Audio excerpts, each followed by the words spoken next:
আসসালামু আলাইকুম প্রিয় কলেজের বন্ধুগণ। আপনারা কয়েকজন জানতে চেয়েছেন আমি কি দিয়ে ইফতার করি। আমি আলাদা কিছু দিয়ে ইফতার করি না, আপনারাও যা খান আমিও তাই। আমিও আপনাদের মতোই মানুষ। দেখেন, পেঁয়াজু, আলুর চপ, বেগুনি, আর এটা হচ্ছে পুদিনা পাতা, আর হচ্ছে ধনে পাতা। এটা হচ্ছে ছোলা বোনা করেছি।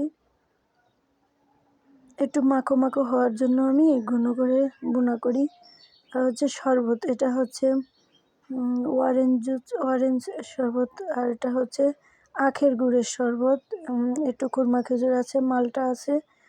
তো এ দিয়ে এই যে মুড়ি, আমরা 3-4 জনে এগুলাই খেয়ে নিব। এটা হচ্ছে আমার আজকের ইফতারের আয়োজন। অন্যদিন একটু হয়তো বেশি থাকে, আজকে আয়োজনটা কম করেছি কারণ গরুর পাও নিয়ে আসছে 4টে বড় বড়, ওগুলো প্রসেসিং করতে আমার অনেক সময় লেগে গেছে। আর এমনি রোজা থেকে ক্লান্ত লাগে। আল্লাহ হাফেজ।